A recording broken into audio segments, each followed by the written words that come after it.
Good morning. I am Diane, and I live alone in a tiny house. I'm having a rough time with my dog today. He wants to be near me and touching me, so I put him in a chair beside me, hoping he'll be okay. Yeah, he'll be okay. Okay, before I begin, I have to tell all of you people who are watching my videos how overwhelmed I am. I really, okay, he's getting in my lap.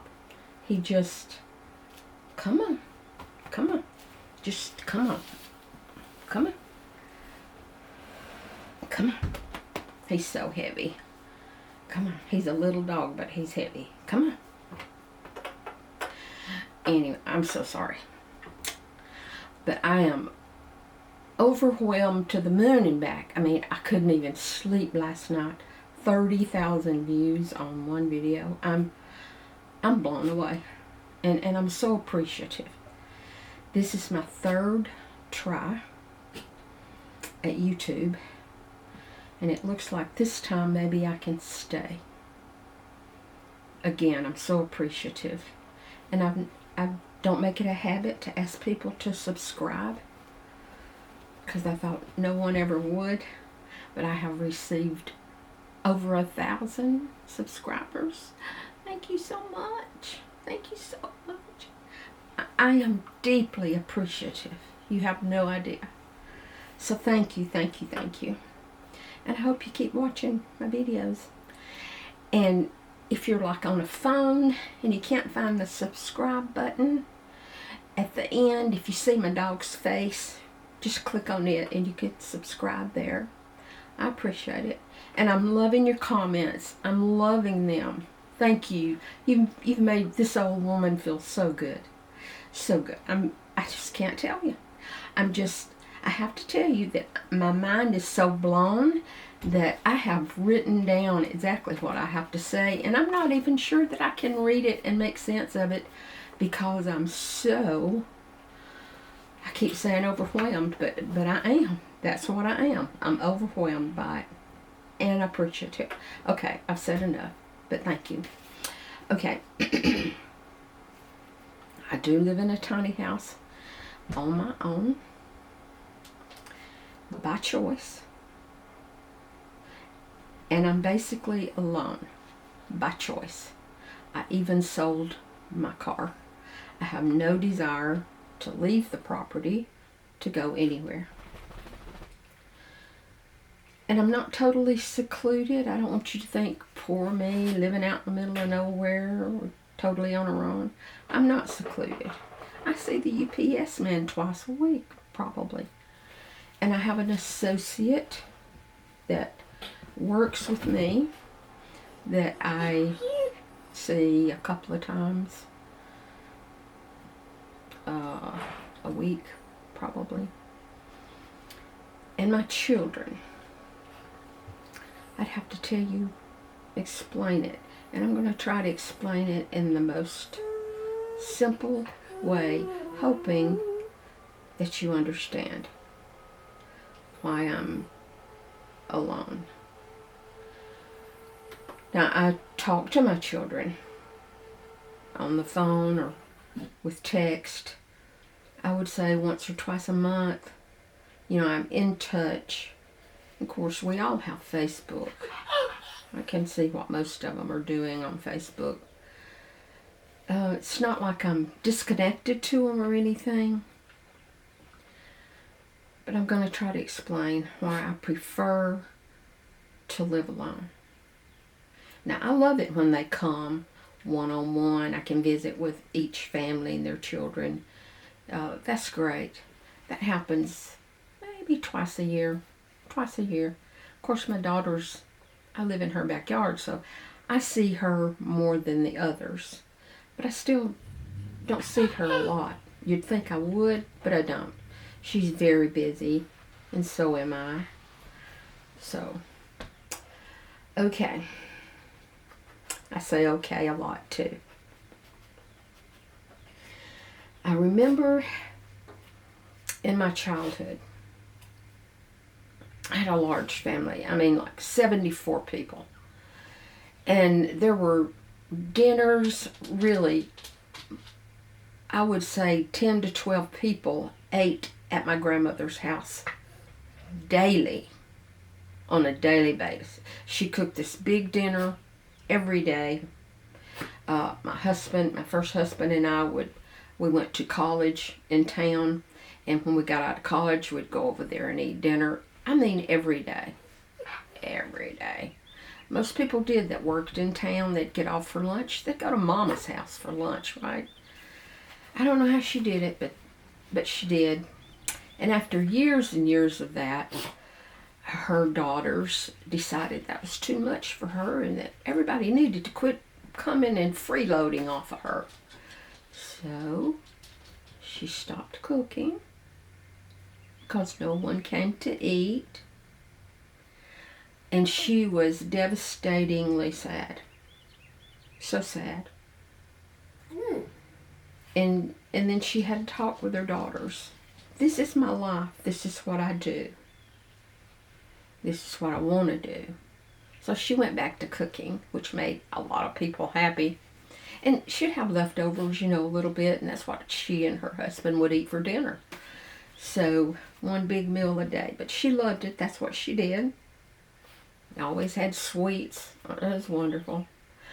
But at Christmas, Thanksgiving, she had a table. I would say that it was probably, I'd say 18 to 20 foot long with chairs. And of course, she had other rooms we could all sit in and eat. But she had a huge table. Huge. And at Christmas and Thanksgiving, we would all gather there, had big Christmases. You probably know what I'm talking about. When you were younger, wasn't your Christmas great? I hope it was.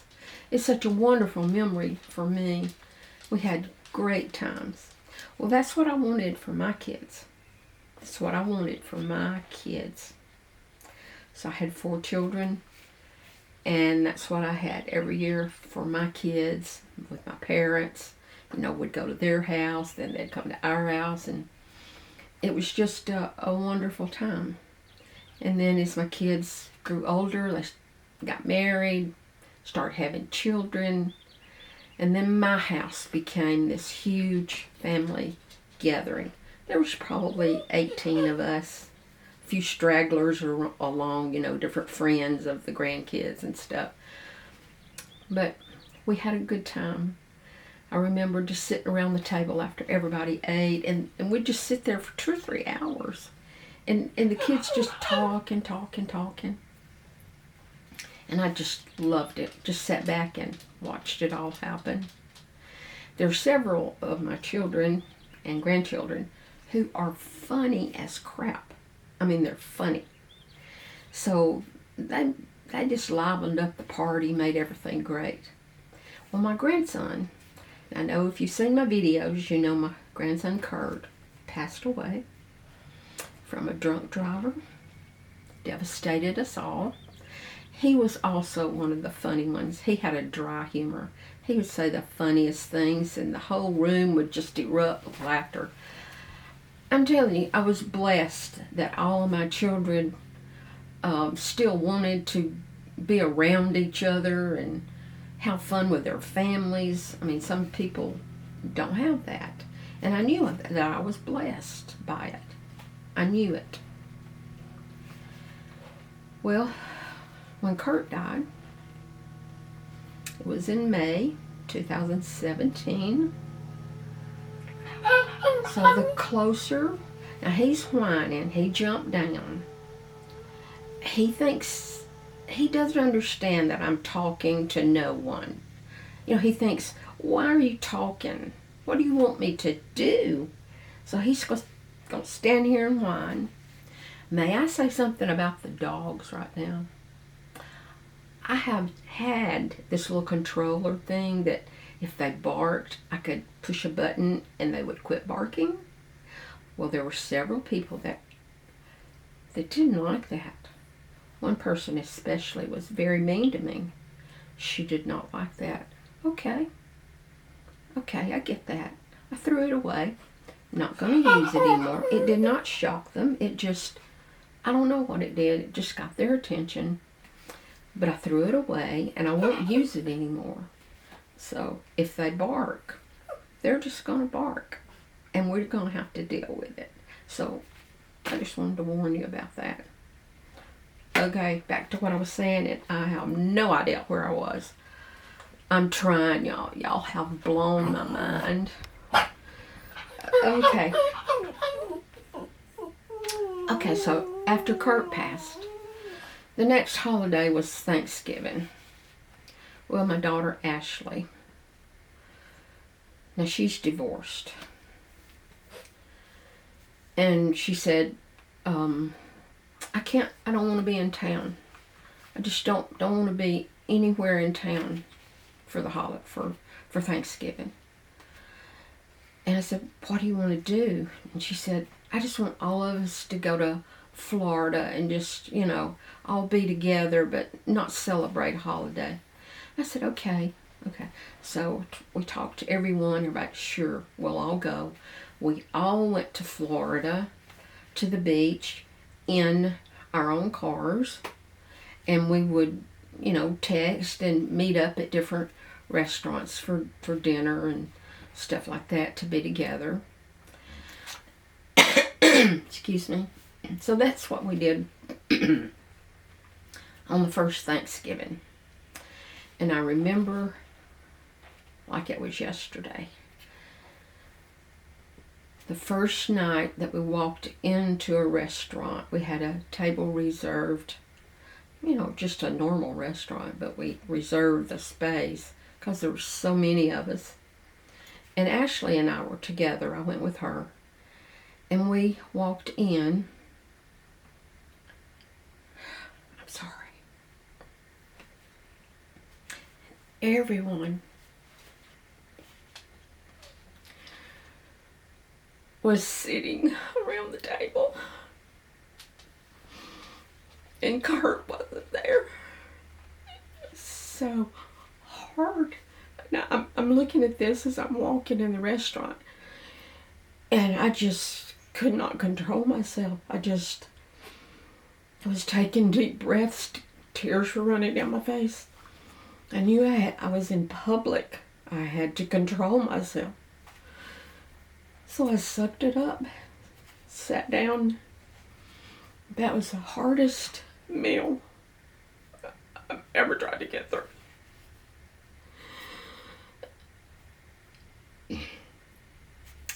Okay, so then Christmas came. I just didn't want to do it. It was too hard to do it. I know some of y'all know what I'm talking about because you've lost loved ones, especially children. It's so hard. So I didn't do it. Neither did Ashley. Neither did any of my kids the first year. Now the second year, some of my children got together and decided, let's have Thanksgiving.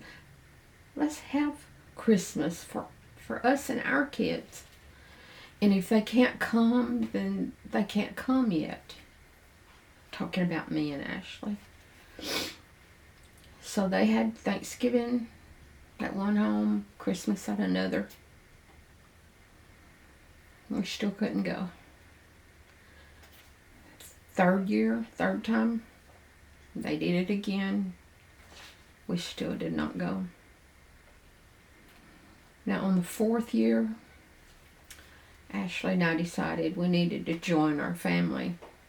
For her kids' sake, she had 2 other sons, and she had to do that for them. You have to pick up and go on at some point. So we did it. And as much as I love my children, I love to be around them, it is so hard when we're all together and Kurt is not there. It is physically painful. It's painful. So, after I moved in my tiny house, I thought I'd do better mentally just by myself, which I'm an introvert anyway. I don't know how I'm making videos. Maybe I've gotten better in my old age, but I'm an introvert. Horrible introvert. So I'm okay being by myself and being alone. That's why I do it. That's why I'm alone. My own preference. I love my kids. Don't think I don't love my kids. I love it when they come here. You know, like one of my family, one of the kids and their kids and their wife or husband, or I love it. I love to see them and talk to them, see what they're doing. I love them. But I can't get together with all of them a lot. I get through it Thanksgiving and Christmas, and that's about it. Okay. So, the only other thing I'm going to say is, if you feel like I do, well, maybe you need to find something to keep you busy. I started painting because I've always wanted to paint. And let me tell you, I am not an artist. Not an artist. So about 2 years ago, I thought, I've got to quit just sitting around crying when I'm not working and find something to occupy my mind. I can't just sit and watch TV all the time because I fall asleep. So I looked through Pinterest and found a picture that I loved and thought, I wonder if I could paint that. So I printed off the picture, and then I had some boards that I'd been painting on, like canvas boards. So I used graphite paper and traced the pattern, and I painted it, and it looks great. Let me show you. It's a man at the beach. Now, who would have thought I could have painted that? I love it. And I thought, I can paint other things. So I started painting bigger things, making bigger patterns. And it gave me something to look forward to. I enjoy it. So that's my hobby. So if you need a hobby, you need to find something that you want to do. I encourage you to do that. And if you live alone, not by choice, and are not happy, I am so sorry. Please try to find something that makes you happy. Being unhappy is the worst feeling in the world. Again, I appreciate you more than you will ever know. You have made this old woman a happy person for 1 week. I've been happier this week than I have been in 20 years. Thank you for that. You made me feel worthy. Thank you. Until next time, love's coming your way. Thank you. Bye-bye.